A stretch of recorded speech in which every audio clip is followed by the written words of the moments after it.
na po. Tapos sabi na namin.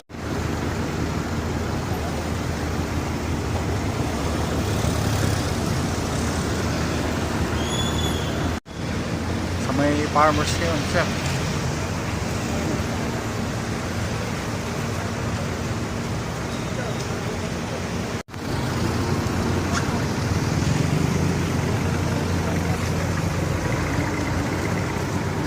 Makoy.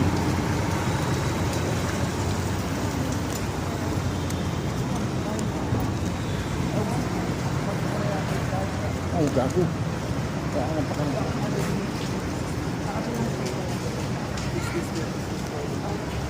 Hawak ka.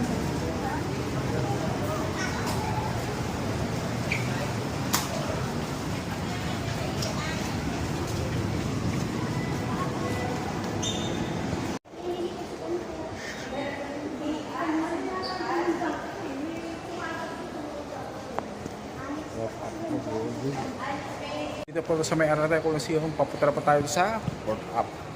Kaso kasi po, pag nag-avail ka ng World Cup, meron kang makukuha na $30. Doon po papasok po yun doon sa yung app. Kaso kasi po, doon po tayo sa Arata Coliseum.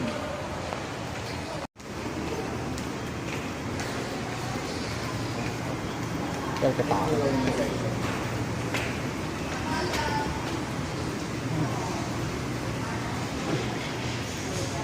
Ito nang kari sa baby.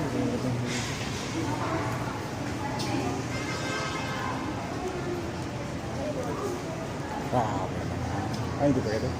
Sumawala ako sa iyo.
Nalalaman natin kung totoo ng World Cup ito. Sumungsi po, nandito po tayo sa Arata Coliseum. Dahil pwede. Nandito po tayo sa ano.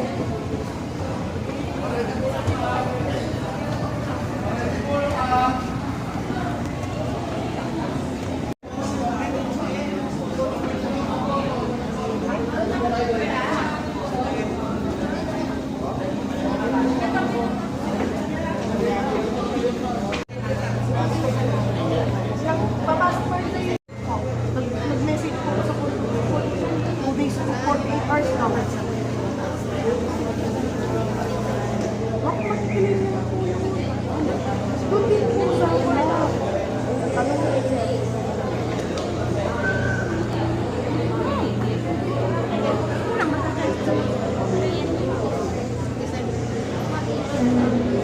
Nakapuno po tayo, nag-aantay na po tayo sa oras ko. Nag-start na po yung verification as you can see.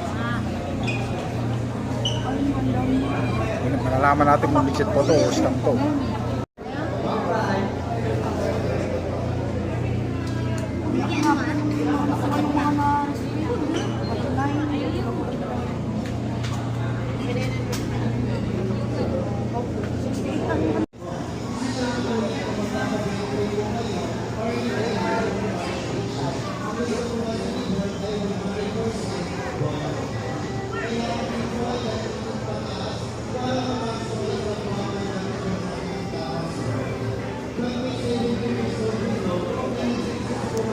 Scam na ginagamitan ng AI. In Hong Kong, a finance worker at a global company was duped into transferring $25 million to scammers using deepfake technology. Ginawa niya ito pagkatapos ng isang online meeting kung saan kamukha at kaboses ng mga dumalo ang mga katrabaho niya. Pero ang totoo, mga deepfake pala sila. Just imagine taking a video call where your colleagues or loved ones aren't real. Scammers could easily deceive you into sending money, revealing sensitive information, and compromising your safety. Pero may isang epektibong paraan para maprotektahan ang iyong sarili online and confirm that the people you talk to, send money to, and see online are not artificial. And this is Word. Pila ba?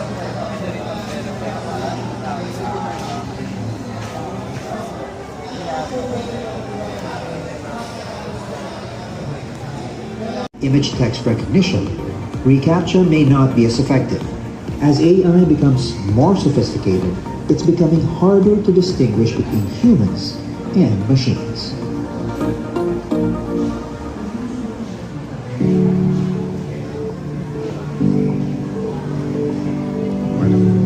Yan ang iyong pagiging tao at unique identity. It also ensures those you interact with are truly themselves, not AI or an internet bot. After downloading World app, an appointment will be set for you to be scanned by an orb. The orb verifies you are a unique human by capturing and processing photos of your iris, distinguishing individuals. Nakaka-update ng aming world map. Lumawi na po kami dito. I see. Nakakatingin na po.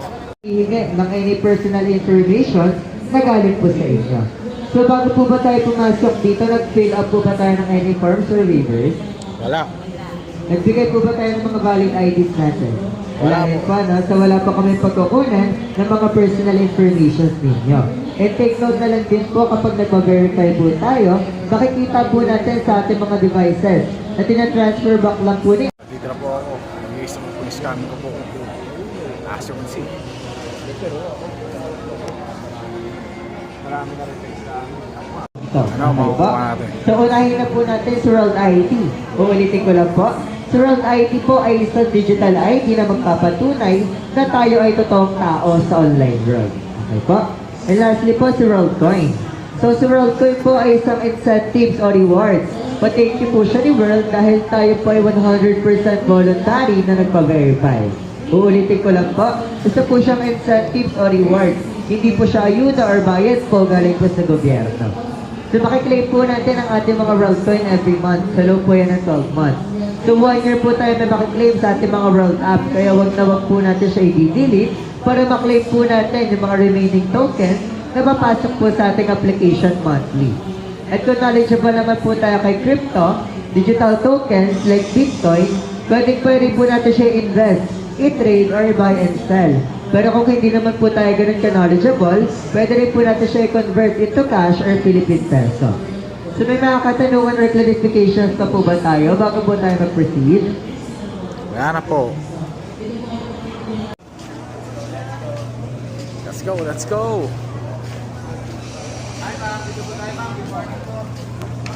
Yeah. I-scan na tayo ngayon.